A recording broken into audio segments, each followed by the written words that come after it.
le mystère éternel et glorieux, oko comprendre que tango bato bazolo bak église baby eza ignorance, tango bato bazolo bak évangile baby eza ignorance, tango bato bazolo bak ba vrai serviteur ba baby eza vraiment ignorance. Exemple moko, Seigneur Jésus na kati ya Matthieu chapitre 13 oyo apesaki parabole moko ya mutu mo akende kolona na elanga. Tango ake kolona aloni semence kitoko pendant la journée. Maintenant pendant que les gens dormaient, babi ennemi nae ayepe aloni semence ya mabe na même champ, na même elanga. Aloni semence ya mabe. Tango aloni semence ya mabe, bad serviteur ya maître, ba ke ça la constat que semence maître alona ki eboti penza eboti, mais ba koti semence mosusu maître alona ki angote o ezali ivre. Ba ke koebisa maître boye, maître yo lona ki semence malam, olona ki bleu, mais to ke kokuta ivre boti kuna, permettre biso to déraciner, to pikola, to longola ba semence mabe na to boaka yango to tumba yango, maître a répondre boye. Ay botika yango nyoso ekola ensemble. Botika yango nyoso ekola ensemble, mukolo ya moisson. Toko zoa semence malam to bombi yango, semence mabe toko tumba yango. Bien aimé, oko comprendre na kati ya parabole wana, o comprendre le mystère éternel et glorieux, il y a le fils et fille du Rome na kati ya mokili oyo. O comprendre le mystère éternel et glorieux, il y a église ya Hamashia na kati ya mokili oyo. Ndenge tozana mokili oyo, eza na bonne semence, ndenge tozana mokili oyo eza pe na semence ya mabe. Hamashia ekoloba ke bonne semence eza le fils ya lumière, le fils du royaume. Abi semence ya mabe eza le fils du malin, donc tant tozomona le malin tozomona le diable. Bien aimé, Hamashia loba ki un jour que sur ce roc je bâtirai mon église et les portes du séjour des morts ne prévaudront point contre elle. Les portes du séjour des morts, les influences diaboliques, sataniques, maléfiques, ekotika laka kolonga église ya Hamashia te, ekotika laka kolonga église ya Jésus-Christ te. Ata diable Satan a fournir ba effort naï, ata monde à ténèbres ba fournir ba effort naï, pona ba longa ecclesia ya Jésus-Christ ba otika la kolonga te. Baotika la kape jamais kolonga le vrai serviteur ya Hamashia, baotika la kape jamais kolonga bango. Ndeko nangai e bongi to comprendre na tant otozana yango ezana makambo Seigneur Jésus-Christ asaloba o ezoko se réaliser o ezoko kisama. Yango Adonai azoloba ke mon peuple est détruit parce que le manque la connaissance. Donc tant bazolo ba connaissance wana, tozomona intelligence a koyeba nzambe, tozomona même discernement, tozomona même compréhension. Nekonanga eloko nini même ate lembisa o déjà tam susu sentiment kuto ke l'église a susu te tam susu ko vani na ndako ozolanda tam susu matin na tevo baya kambala mo kangi eza nini yo juste. Bien aimé, et ça très important au comprendre le mystère éternel et glorieux. Et zana makamsu to zomo nangolelo. Et zana makamsu to komo nangolobi. Seigneur Jésus-Christ a sa loba yango déjà.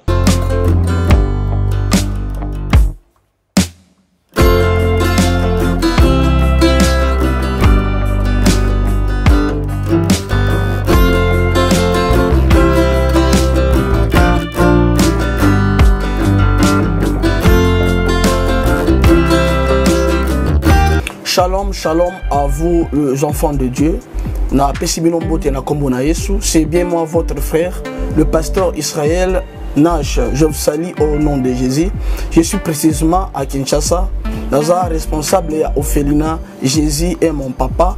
Naye liboso na bino pour nous représenter bino bana o bozomo na bilili pe ba difficulté tozanango. Na banaki musala o ça fait longtemps ya koboko la bana selon ainsi dit l'Éternel. Mais ba difficulté les amingi difficulté il y a loyer parce que tozo foute là et puis difficulté au foute là-bas na Minerval pour to suite au bandaki to pesa qui avance mais tikali ndambo nazo banga ke bana oyo bakata classe bakoma nango na sukate. C'est pour cela Dieu m'a mis au cœur na lancé message oyo na batu nyonso ya motema malamu basunga bana oyo bozomona na bilili bana oyo bozomona na bilili ndambo na juna rond-point Ngaba ndambo Victoire ndambo Limete et puis ndambo l'état pesingai pona bande kolanga nyonso ba congolais bobi ba réalité nini to passer nango na mboka soki nga simple individu na ndimi kozwa bana oyo na bokola na ainsi dit l'Éternel soki l'état s'est décidé to mona suba fazer na zelate c'est difficile ya osala ngonga moko. C'est pour ça na so lancer appel na bana nyonso nzambe pona classe ya bana oyo pona loyer na bango kolata pe kolia na bango na osenga na batu nyonso baza cœur sensible pe baza na motema bosunga ba sunga biso pe ba salisa biso toza na commune ya Kalamu quartier Kauka référence ya monene tukangami na université Kimbangiste avenue comme on a Marin le numéro 16 numéro de téléphone biso pour na bato balingi ba contacter biso pour na ba détail mosusu eza plus 243 89 72 32 229 nzamba pambola bato nyoso ba ko assister biso.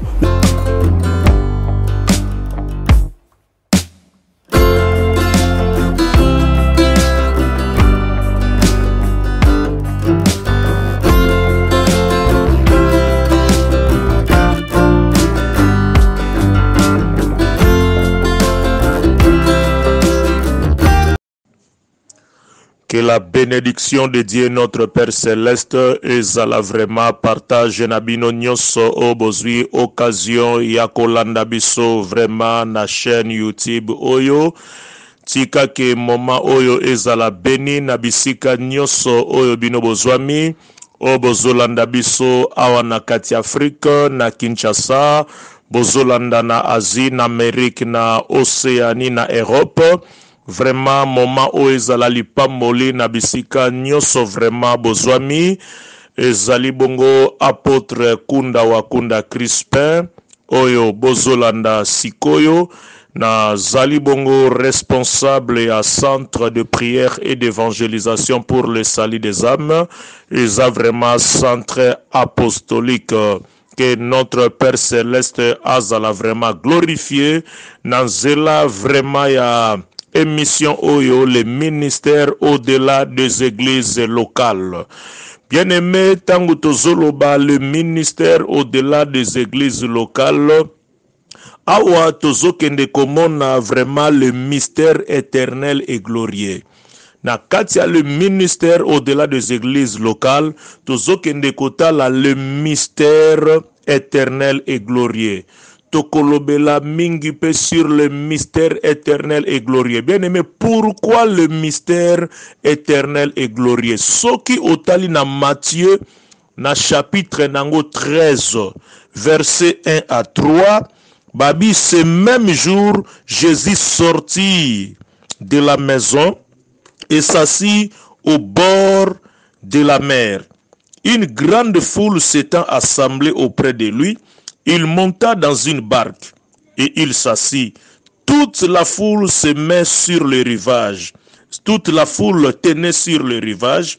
Il leur parla en parabole sur beaucoup de choses. Et il dit, donc, un jour, Oyo Hamashia a kendaki vraiment pembeni ya mai au bord de la mer. Babitango azalaki au bord de la mer, bien aimé, mouvement wana eza vraiment très important. Toko limbola yango pe. Babi, une grande foule s'était assemblée auprès de lui. Et belé ya batobi, une grande foule. Bien aimé, nalingoye bake nakati ya grande foule wana ezalaki pe composé na ba disciple à Jésus-Christ. Ba pusani pembe na Yesu. Amataki na bwato, tango amati na bwato na barque, abandi kote ya bato. Bien aimé, tango abandi kote ya babi que il leur parla en parabole sur beaucoup de choses.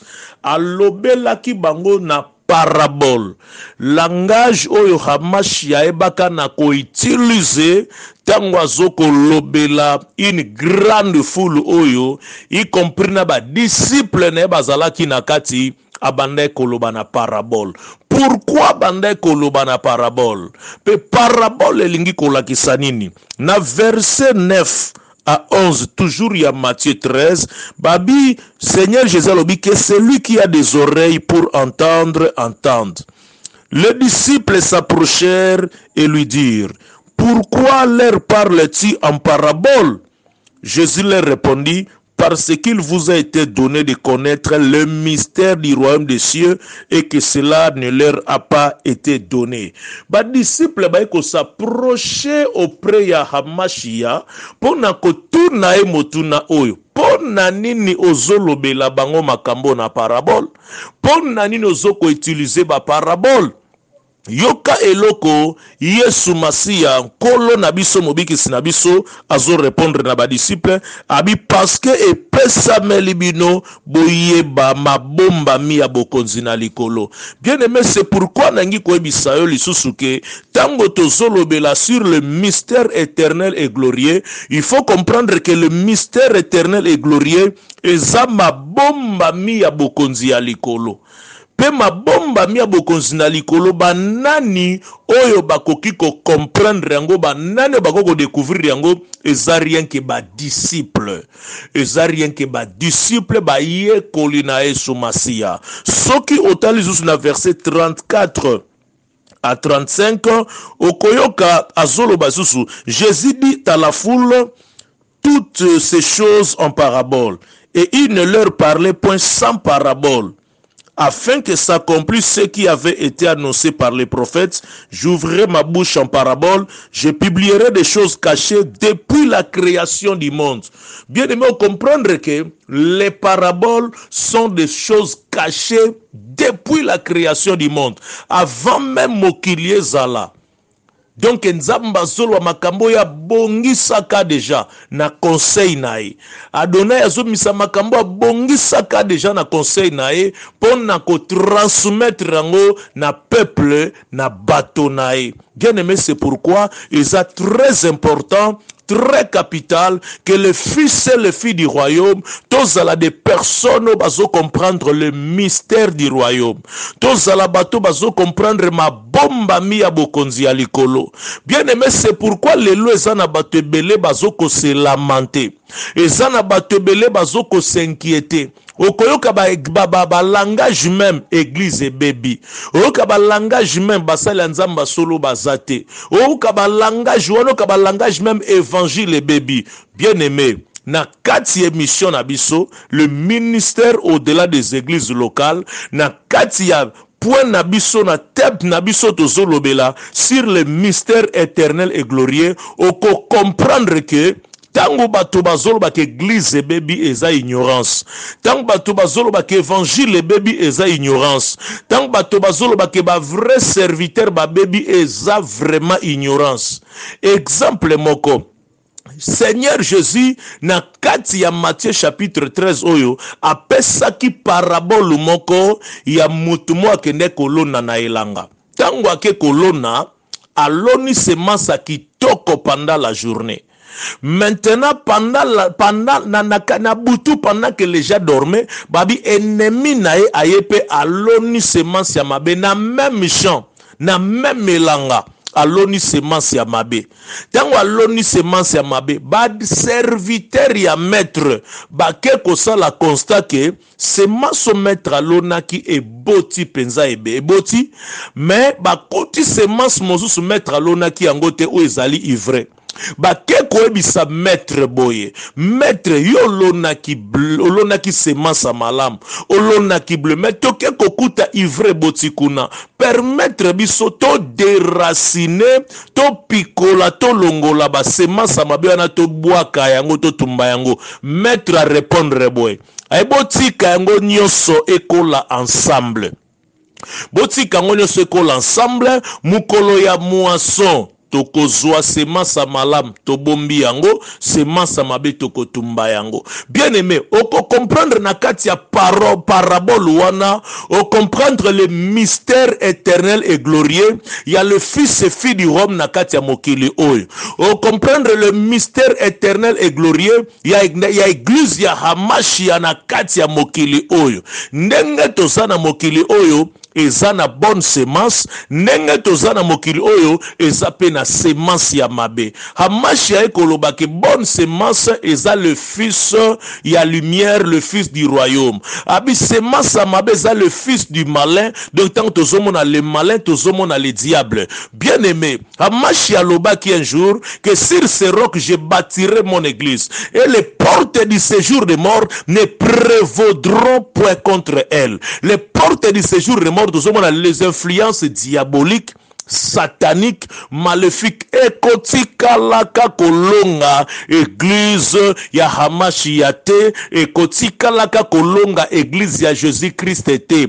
Ata diable Satan a fournir ba effort naï, ata monde a ténèbres ba fournir ba effort naï, pona ba longa ecclesia ya Jésus-Christ ba otika la kolonga te. Baotikala kape jamais kolonga le vrai serviteur ya Hamashia, baotikala kape jamais kolonga bango. Ndeko nangai ebongi to comprendre na tant otozana yango ezana makambo Seigneur Jésus-Christ asaloba o ezoko se réaliser o ezoko kisama yango Adonai azoloba ke mon peuple est détruit parce que le manque la connaissance. Donc tant bazoloba connaissance wana tozomona intelligence akoyeba nzambe, tozomona même discernement, tozomona même compréhension. Nekonanga eloko nini même ate lembisa o déjà tam susu sentiment kutoke l'église ya susu te tam susu ko vani na ndako ozolanda tam susu matin na tevo bayaka malamo kangi eza nini yo juste. Bien aimé, et ça très important au comprendre le mystère éternel et glorieux. Et ça na makamsu to zomo nango lelo. Et ça na makamsu to komo nango lobi. Seigneur Jésus-Christ a sa loba yango déjà. Le vrai disciple ya Hamashia baza des personnes au influence wana et tika laka jamais ko bouger bango. Bien aimé, et sengonanga quelque part monsieur Zanine na kati ya parabole oyo. Bleu ekotika laka ka bleu. Bonne semence ekotika laka bonne semence. À ta présence ya ivre ezandenge nini nekonanga semence ya malamu ekotika la toujours semence ya malam. Le fils ya royaume bagotika la toujours le fils ya royaume. Le fils ya royaume bagotika la toujours le fils ya royaume. Bien aimé, c'est pourquoi na quatre mission na biso le ministère au-delà des églises locales, objectif poursuivi na biso eza éveiller, mobiliser, conscientiser les héritiers du royaume céleste pour la mission du salut éternel. Et ça vraiment pour na ko éveiller, et ça vraiment pour na ko mobiliser, et ça vraiment pour na ko conscientiser. Pour conscientiser le fils et les filles du royaume céleste pour la mission du salut éternel. Bien aimé, faut ébaquer ndenge tozana se amoy oyo bana ya Adonai nyoso bana nzambe nyoso ezalo bozana États-Unis, ezalo bozana Europe, bozana Asie, bozana Océanie, Afrique, na kati ya Kinshasa, na Tchela, na Congo central, partout esika tozali, il faut toebake présence na biso na sena moyo tozana mission ya ko accomplir, tozana responsabilité ya ko sala, parce que Adonai asali biso grâce ya ko croire na epambate, asali biso grâce ya ko recevoir epambate, asali biso grâce ya ko benga mabana na epambate, eza pambate hein. Tango ezoko mama Jean chapitre 1 verset 12, à tous ceux qui l'ont reçu, à tous ceux qui croient son nom, et leur a donné le pouvoir de devenir enfants de Dieu. Tokomi bana nanzambe pambate mon frère ma sœur.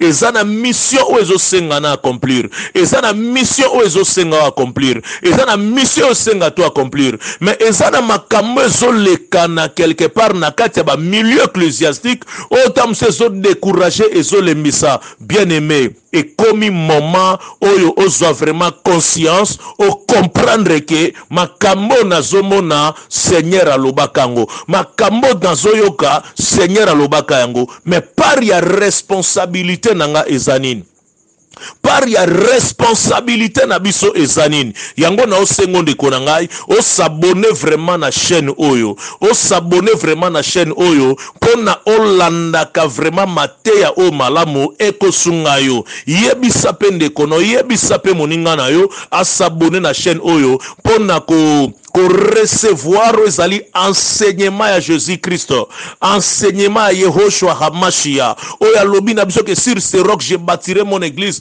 et les portes du séjour des morts ne prévaudront pas contre elle. Tango tozoloba le ministère au-delà des églises locales, bien aimé, parce que tozo tenir compte ya ba dénomination te, tozo tenir compte ya bandako totongi ya minene, tozo tenir compte wana te, parce que église ya solo eza ensemble ya bato ba recevoir Hamashia na bomo ina bango, o ba recevoir le lokola Seigneur, o ba recevoir le Seigneur Adonai ina bango. Et des pierres composantes de l'église du Seigneur Jésus-Christ, eza ba sima oto sombate, eza batu nyoso ba recevoir ye na bomo ina bango. Yango tango tozo ba le ministère au-delà des églises locales, tozo mona le fils et le fille du Rome céleste, au bazana Kinshasa, bazana Congo central, au bazana na Afrique, au bazana Asie, na Amérique, na Océanie. Bien aimé, tous dans la vraiment des personnes au bazar mobilisées, des personnes au bazar conscientes, au basa consciente pour la mission du salut éternel, afin que ceux qui même entendent qui découragés osent courage. Ozwa courage parce que nanzela ya le mystère ma bomba mia bokonzi ya likolo e fungola kamisu, ma bombe le mystère du royaume ouvre les yeux, le mystère du royaume ouvre l'intelligence, le mystère du royaume et bakana ko stabiliser la foi des élus. Bien aimé, ceux qui osent comprendre le mystère du royaume, ma bomba mia bokonzi na likolo foi na e kozala stabiliser et kozala peut-être yoke loko moko na radio, on a même na ba réseaux sociaux, même partout ko kende, tango zuango zongi na kati ya le mystère du royaume, o zongi na kati ya parole, o comprendre vraiment makambo ezandenge nini. Bien aimé, toza de personnes, oyo, toza na kati ya fondement des apôtres des prophètes. Ephésiens chapitre 2 verset 20. L'église ya Seigneur Jésus. Bien aimé, c'est pourquoi na kati émission abiso le ministère au-delà des églises locales. Bien aimé, tozolinga ko observer enseignement ya Hamashia. Alobi na Matthieu 28 verset 19 à 20, allez faites de toutes les nations des disciples et enseignez-leur à observer tout ce que je vous ai prescrit. Bien aimé, est-ce que vous considérez parole ya Seigneur Jésus-Christ? Est-ce que vous considérez enseignement Seigneur Jésus-Christ? Bien aimé, c'est pourquoi le belé bakomi ko banga même makambo bakoko banga te, bakomi ko lenga même na makambo bakoko lenga na yango te. C'est pourquoi de Konangai, na katia émission na biso, le ministère au-delà des églises locales, par rapport même yaba objectif nango, yango tobi que le ministère au-delà des églises locales consiste à rappeler, à instruire et à avertir le fils du royaume céleste sur. Donc, le ministère du royaume, c'est le ministère au-delà des églises locales, et ça vraiment pour nous rappeler, instruire, pour avertir le fils et les filles du royaume sur le pourquoi d'être sauvé ou de devenir enfant de Dieu. Et bongi te balé pourquoi obiso toza sauvé. Mon frère osa sauvé pourquoi? Ma sœur osa sauvé pourquoi? Sur le pourquoi de la sanctification et la vie de sanctifié. Bien, mais pourquoi la sanctification? Pourquoi la sanctification? Pourquoi nous a sanctifié par la foi en Jésus-Christ? Nous a sanctifié pourquoi? Et bon, des personnes sanctifiées pourquoi? Hein? Sur l'église conformément à la doctrine du Seigneur Jésus-Christ. N'a qu'à le ministère au-delà des églises locales.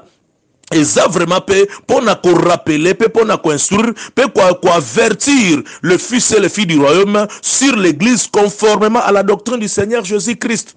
Est-ce qu'on a zomona? Est-ce que ça conformément à l'enseignement Jésus-Christ? Est-ce que zomona? Est-ce que ça conformément à l'enseignement Jésus-Christ? Est-ce que zoyoka? Est-ce que ça conformément à l'enseignement Jésus-Christ? Et ça conformément au fondement des apôtres et des prophètes? En plus, sur la nuit est avancée. Mon frère, ma sœur, est-ce que la nuit est avancée? Et comment que la nuit est avancée, les jours approchent. Ou que tango butu ezokota makas. Ou que la réalité peut la kaibele. Parce que sokota na kati ya makomi, la nuit na kati ya écriture na nouvelle alliance, nuit ezalaki na 4 veilles. Première veille ezalaki 18h à 21h, deuxième veille ezalaki 21h à 0h, troisième veille ezalaki 0h à 3h, quatrième veille ezalaki 3h à 6h du matin. Est-ce que siko toi na 40e veille ma komezolba que la nuit est avancée? Mon frère, ma sœur, oko sosola yango, oko comprendre yango. Tozo eza pona ko rappeler peut instruire, peut avertir le fils et le fils du Rome céleste sur un engagement conscient au ministère du Rome céleste. Sur un engagement conscient au ministère du Rome céleste. Eh bien, mon dimele supambate. Engagement na wezandengenin. Engagement na nga ezandengenin. Engagement na biso na appel tozui ya sali ezandengenin. Na appel tozui pe ministère ezandengenin. Sur le témoignage de l'évangile, pour na ko rappeler, ko instruire pe ko avertir le fils et le fille du royaume sur le témoignage de l'évangile. En plus, sur la connaissance divine du Seigneur Jésus-Christ.